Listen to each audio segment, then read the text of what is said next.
Hi, everyone, and welcome. My name is Shell. I'm the Adobe Education Evangelist for your region, and I am super excited that you're here to join me for this very first introductory webinar series on Adobe Express for Education. Our goals today are to talk about how you can weave creativity into your classroom. We're going to start off our session today by just jumping straight into the editor, getting to know where all the pieces are.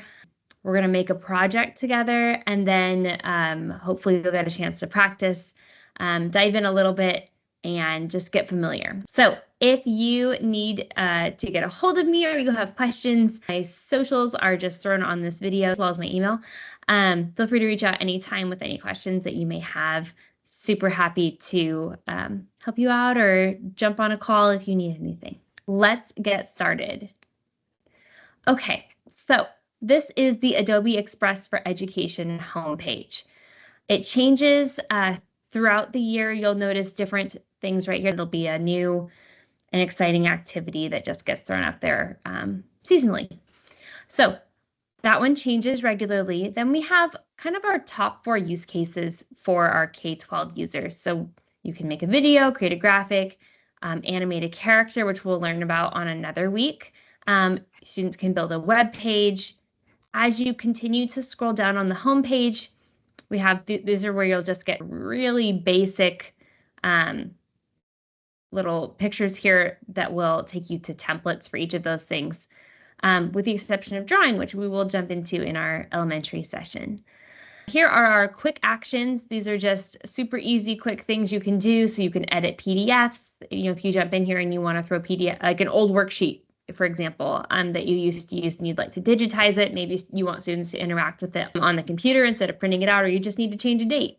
You can just either go to this edit PDF, or you can actually just drag and drop it straight from your desktop and edit to your heart's content. There's a logo maker. This is super useful and fun if you have students working on, building a business or creating a mock business or learning about branding, things like that. You can make, I'm not even going to try and say it because I don't want to get called out, but you can make these and you can combine different files. As you continue to scroll down, these are templates that are specifically created for you and your students. So some of them are teacher facing. So think, newsletters, worksheets, things like that. And then some of them are more student facing projects. So those are worth diving into. And I'll just click into language arts to show you. It's automatically going to open up a project for you, but then you can filter it based on what you teach. So, if you teach lower elementary, upper elementary, middle school, high school, or maybe, because again, this is on the language arts filter, but I could also click into filter and change. Maybe I want something that's specifically a student activity. It's a student facing thing for them to do, or I want to go and get more specific with my grade level or my subjects. Typically, we don't sort as educators, we don't search for mood or bohemian style, but you could if you wanted to. And then I'm going to go back to the home page. A good rule of thumb is to just know that if you click the rainbow A, that always takes you home. So I'm back on my home page. Again, this template is where I found that. As you continue scrolling, we have the guided activities. We have new ones coming out pretty frequently, but these are really wonderful, and we're actually going to jump into one of them in just a few minutes. As you continue going down on your homepage, you'll also see more templates and examples, quick ideas for using generative AI, which we'll jump into in a later session. Coming back over here on the left, you'll notice all of these icons. Your stuff is where anything that you create in Adobe Express is going to live. Your students also have a Your Stuff file where they can access anything that they've created. Within there, you can make folders if you're a super organized person. I try to be that way. I have folders. I don't always use them, but I try. Scrolling down a little further, we have our classroom functionality. This is new. It just came out recently. But if you click into classrooms, you should be able to see, you probably have a sample class already loaded if you have not yet created a class. But if you wanted to create a class, you just click create class, name your class, give it a subject, choose your grade. And if you have multiple class periods, you can make them for each of those. One thing to note, the picture that shows up with your class on here as of right now, it's going to just match whatever subject that you choose. From here, if I click into my class, I can add students or create an assignment. If I want to add students, I can either get a class code or a link and put that in my LMS, or I can directly invite them via Google Classroom. I just have to push, all the acceptance buttons to do that. And then to create an assignment, you're just going to go create assignment and then create your assignment title, give instructions if needed, give a due date if needed, make sure you choose the correct class that you want. And then you can either choose a template that you have within your stuff, or you can just choose a project type and it will give them a blank slate to get started with. I've heard some teachers asking for the ability to put a remixable link in as their assignment, and so I have a feeling that's coming. You'll hear me say a lot with Adobe Express, we don't have that. We don't have that right now. So very much a living, breathing tool that lots of things change and get updated as we get your feedback. And so from within here, you will be able to see your students' work that's in progress. So for example, this is my sample class. I assigned this AI book character, and the student has already turned it in, and I can see it. I can click into their work and check it out. I can leave comments. I can download it, and I can return the assignment to them. Okay, so that's all the classroom workflow. As I keep going down, I could dive into brands, search for specific templates. There's educator resources at the very bottom, which is where you're going to find, again, those guided activities we were just talking about, as well as lesson plans. And then a lot of this is available on this one, which is what I wanted to highlight. This light bulb that says Learn. This is getting very much updated. If you go all the way over here to the right where it says For Teachers, these are tutorials that will walk you through a lot of the biggest asked questions within Adobe Express. So when I was just talking about classrooms, if you wanted to dive deeper into how do I really do that, I have questions about that, this is a great place to get started. We've got some help articles on all of those things for you. I'm going to, again, click that rainbow A to go home. I could have also clicked the house, and then we're going to go get started on creating our first activity. So I could access this in two ways. I can scroll down on the home page and go all the way over in my guided activities and find it right here. Or I can go to those educator resources and it's right at the very front. So we're going to start with this All About Me graphic. Okay, now that it's loaded, all I have to do is make it my own. These guided activities are really fun because they make it really easy by having a video as well as written directions for students. So if I just click on this, in this class project, it's going to play the video that kind of quickly walks me through what I'm doing and what the overview of the project is. And then if I click on Get Started, it's going to give me step-by-step directions on how to do it.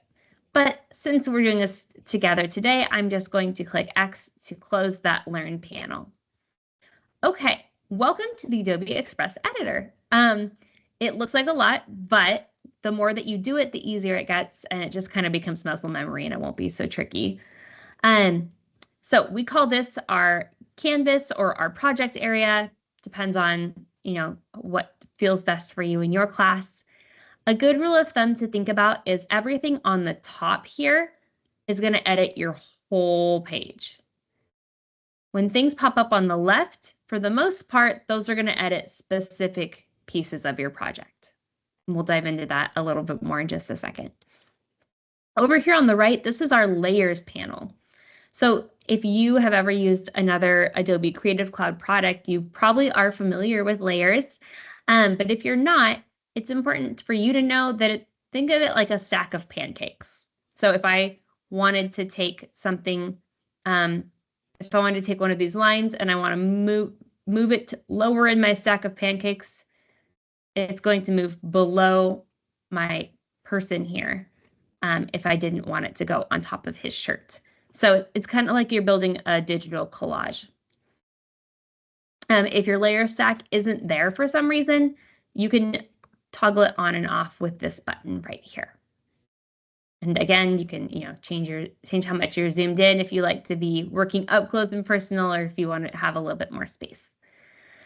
Okay, so, and real quick, if you wanted to quickly assign this to your students, you just click assign right here, and it'll let you create an assignment and put it in a specific class. Okay, let's get started making this our own. So for starters, I'm looking at this and I'm noticing this is not a picture of me. And if you don't have a picture of yourself, you could choose your favorite animal. That's okay too. You don't have to put a picture of yourself in.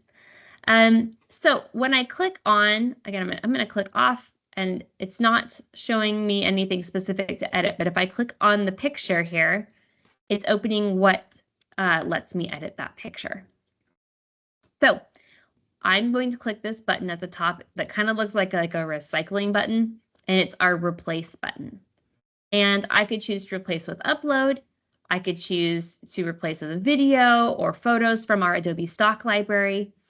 And there's a lot of things. It's all filtered for K-12 users. So, safe to search and things like that. We're not going into Google and finding all kinds of crazy things. So I'm just going to choose a photo. I'm not going to upload my own. I'll just choose an animal. Let's see. My favorite animal is an axolotl, but I'm going to go with something different. I'm going to choose a husky. That's the kind of dog I have. Let's see. Okay, I'm kind of vibing with this husky with the crown.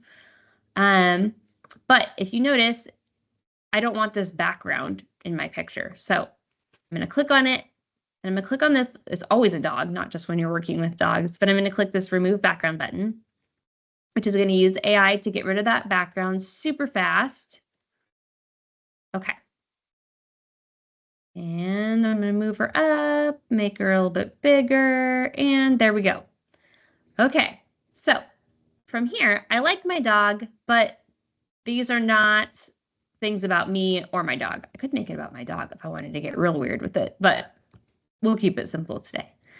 So this is actually accurate. I do love playing guitar, but I'm going to get a little bit more specific. I'm going to say loves playing bass guitar, because that's what I play. And I'm just going to move that down. Now, if you noticed, when I clicked on that, it opened up the text editor. So again, this is where I could change my font. I could change my text layout. There's a lot of things we can dive into here. It's worth playing around with if you haven't had the chance to do that. I could animate it. I could add shadows, all kinds of things. All right, I'm going down here in the corner. Who is Adrian? I don't know, because I'm Shell. So I'm going to say, who is Shell? And favorite food, I'll leave that, but my favorite food is not ice cream. A few years ago, I might have said that, but I do have a new love. Now, I clicked on this. We call this an icon. Unfortunately, icons don't click straight to replace. So what I have to do is I can either just hit delete on my keyboard, or I can click this little trash can to delete it. And then I need to go manually find an icon to put in here. So here on the left is where you can find all of the different things that you can add to your project. So your stuff, if I wanted to pull in something from like a picture that I worked on in another project, I could do that. Like if I click on your stuff, it's going to have all kinds of other things I've worked on in the past. I could pull in something from one of the brands that I have. If I had one, I could upload directly. If I click on media, that's where I'm going to find the more realistic things. So I'm going to find, photos. I'm going to find video. We'll learn about animate character later in one of our other sessions. I could add audio. And also under photos, this is where I could create an image using AI, which we'll dive into later as well. But if you go down to elements, think of it more like your scrapbooking. So this is where you're going to find illustrations, digital stickers, backgrounds, things like that. And also, if I scroll all the way over using this arrow button, I'm going to find icons. So I need to think of what my favorite food is. And I'm going to be honest with you, I love tacos. So I'm going to find a taco that I like. This one will look really bold there, but I don't want it to be black. So I'm going to go here and click on this fill button. which lets me change the color. So it's back to that same white one. And then if I click on the corner, that we call this, the Adobe word for this is the bounding box. So that's a designer word you can teach your students. This bounding box, if I just click on the corner of it and drag it in, it's going to make it smaller. If I drag it out, it's going to make it bigger. I'm going to make it smaller so it fits in my circle here. Really small taco, not filling. And then I'll go up and do my favorite subject. It's not math, it's writing. And when, change my pronoun, when she isn't at work, she is not skateboarding. I am not that skilled. I'm going to do a microphone because I am often recording music with my band. So I'm going to click on, now if you notice, when I clicked here, I actually clicked on the wrong one. If you keep finding that that's something that's happening for you, you can use this layers panel to find the layer you're looking for. So if I wanted to choose this, I can click on it here as well. And again, I'm just going to change that to the white that matches the project. Use that corner of the bounding box and drag it down so it fits where I want it to fit. And voila. Now, if you all remember, I showed you a way that we can make it so that things don't cover up things we don't want them to. One option is I could scoot my dog over, but I kind of like how it's covering this like orange squiggle up. So I need to scoot all of this over. It's a bit time consuming if I were to take each thing and scoot them over one by one. However, I could also click on each thing. So I'm going to click on the line, and then I'm going to hold down the shift key on my computer. You can't see that, but I'm doing it. Then I'm going to click the circle, I'm going to click the taco, and I'm going to click the text. Now I have those all selected, and I'm going to hit this group button. You can also find it over here on the left, which is, I actually end up using that one more. I'm going to hit group, and now these will all move together. They're not going to move separately. If I wanted to edit something in it, I could ungroup it, or I could just double click into it and I can still edit that text, or double click in here, I can edit the color, things like that. But I'm just going to kind of scoot this. Actually, maybe I'll make it a little smaller and then it won't be such an issue. Okay, I like that that's pointing to my dog's tongue. That's funny. Favorite food is tacos. All right. Now, these colors are not my vibe, so I want to change my colors. Well, I could spend time doing it manually, step by step, each piece getting changed. As we all know, our students can take a long time to do these things. They can, jump in and spend, 3 class periods picking their colors. So I always think a nice rule of thumb, unless you really have a lot of time to do things like that within your class, there's this button at the very top called Theme. It's the one that has the paint palette. And here, your students can either browse these themes that are already on display, or if there's a certain vibe they want to go with, they can type that in. Like if I wanted to go with a beachy vibe, maybe. These are all color palettes that have been tagged with the word beach. So they give that vibe a little bit. As I scroll through these, this looks kind of fun. And then if I like the colors, but I don't like how they're arranged on the page, I just scroll back up here to the top and there's a shuffle button, which I think we're all familiar with.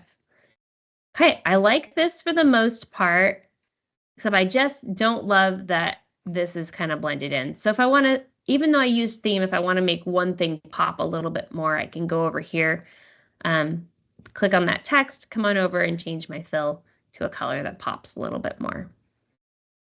I kind of like the white, keeps it a little different. Now, I can also change the color of this shape. However, it's not just a shape, it's actually an image. So it's like a picture of something that was brought into Adobe Express. If I want to change the color of it, I can't just use a fill button because it's a photo. However, so again, I click on it, it opens the image editor. I can scroll down to effects, and then I can use this duotone to change it myself. So I can either choose from the existing color templates that they have in here, or I can get a little bit more fancy and choose something that fits my interest a little bit more. So maybe I want my shadows to be that dark blue and I want my highlights, and I'm going to use this eyedropper tool. I love this tool. Just that, okay, that looks kind of weird. I don't love how that turned out. So let's try something different. Okay, that's kind of nice. And then I'm going to make sure my shadow is actually that color. So again, I just click on that eyedropper tool and I hover over the color I want and I click, and that chooses that color. So just a little pro tip, that duotone is really fun and lets you change all kinds of things. I could also, do a little color wash on my dog if I wanted to get a little funky with it.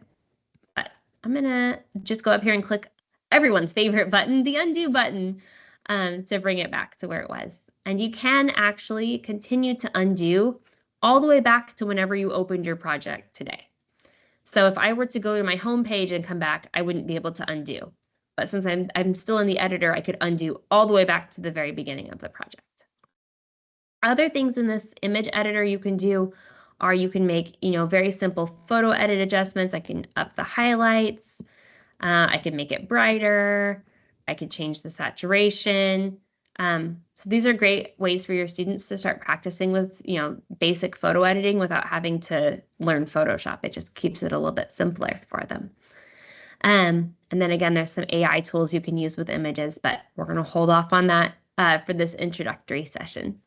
Okay, so we've got our image. It's looking the way I like it for the most part. Could I get more precious with it and spend a lot of time? I could, of course. But I am working on being less of a perfectionist with my creations. So I like my image. It's good, but it's still a little bit boring. We're not quite there. So we're going to go ahead and animate our creations. So what I'm going to do is just the way I grouped this one, I'm going to group all of my other images as well. So I'm going to take these things. Again, I'm just holding down that shift button while I'm clicking. Ooh, you know what? My dog needs to go under some stuff because it's not working very well for me. Okay, I could also click and drag to select multiple things, but that makes it tricky because sometimes you select things you don't mean to select. Okay, I'm going to group that one. I'm going to group that one. And I'm going to group that one. And finally, I'm going to group that one. Okay, everything, you can see it in the layers too. If I wanted to go in here and see what was in it, I could double click in and see what's in that group. Okay, so I've got all my groups. I've got my dog separately. And actually, I think I'm going to move this under my dog. Maybe I'll bring my dog. I'm going to click and drag to move my doggy all the way to the front. But then I actually kind of like that bass guitar on top and who shell on top. Okay. Fun to play with layers. So if I click on one of these groups, you'll see I don't have all of the editing choices that I had. I'd have to double click into something specific to edit that. Like I double click into the text, I can edit the text. But when you have a group, you don't have as many options. I could change the opacity to make it kind of see-through. I could work on the blending modes. Those are worth playing with if you've never played with blending. I could make it backwards. That's confusing. I could put it upside down. That's confusing. But what we're going to look at is animations. These are super fun. So I can have it animate in, do something, and also leave. Or I could just choose one or two of those things as well. So for today, I'm going to choose to have it pop in, and I can get even more granular with it. I can change its personality. I can make it more intense. I can make it shorter or longer. Okay, so that one's popped in, and you'll notice now that I've added an animation, I also have added, there's this timeline that popped up on the bottom. Okay, that's important to notice. We're going to get into that in a few minutes. Then I'm going to go ahead and animate each of these pieces. Let's see, maybe I'll have this one spin in. Ooh, but I want it to come in from the other side. So I'm going to click into there and have it spin in that way. And also like that. And I'm gonna have this one tumble in. That's kind of fun. I'll have this one bungee in. This one will spin. No, not spin. We'll have it slide in, but from this side. And then my dog, I'm going to animate and have it rise. No, I'm going to have a bungee, but I'm going to have a bungee from the bottom. That's kind of fun. Okay, so if I were to play this now, all my pieces are animated, but they all come in at the same time and it looks a little bit messy to me. So I'm going to go down here to the right where it says Edit Timeline. Now this looks very similar to if your students decide to pursue other photo editors or other video editors, or if they want to, learn Premiere Pro, things like that. It looks like a very simplified version of that. So it's building those creative skills for them to use later. We all know our students love the idea of being content creators. So this gives them the opportunity to practice things like that as well. So lots of student interest in video editing, I have noticed. Okay, so if I play this, again, I don't like that they all go at the same time. So I can get even more granular and go down here to show layer timing. And this is where I can go ahead and change when I want things to come in. So if I want this one to come in a little bit later, I can see it's taking up my whole video here. I'm going to move it so it comes in a little bit later than everything else. I'm going to click on this one and have it come in even later. You'll see now I have those little dots were popping up. Those are where other things are coming in. So if I keep going, everything can come in at different times. I'm going to leave that one to be the first one, and I'll have my dog come in a little bit later. Okay, let's check this out. I like that a lot more. It's a little bit more friendly. It's a little bit more interesting to look at. And I could spend time diving in a little deeper and, having them animate out. The very last thing I'm going to show you today is how to add music. So if I go to media and then audio, I could record a voiceover, but I can also just look for some fun music. So maybe I want this dance song. Okay, I like it. I'm going to drag and drop it in, and now I've got my whole video. All right, friends, I hope you learned something new and you had fun. I would love to see what you've created today. Feel free, if you decide to share it on socials, you can tag me at Teach Beyond Paper. If you want to shoot me an email, my email is shell@adobe.com. I would love to chat with you. And I will be sending out a follow-up email to everyone who attends. If you are interested, we do have a leadership program here at Adobe for teachers. I actually lead it, and we would love to have you join. All you have to do is go to this link and fill out the application. We have monthly meetings where we share ideas, talk about all the latest and greatest with Adobe Express. And you also have some personalized learning pathways, opportunities to earn, different credentials and badges and things like that. And then you also have the opportunity to accrue points that you can cash in for some really fun prizes for your creative work with your students and Adobe Express. So have a wonderful day, and we'll talk next week.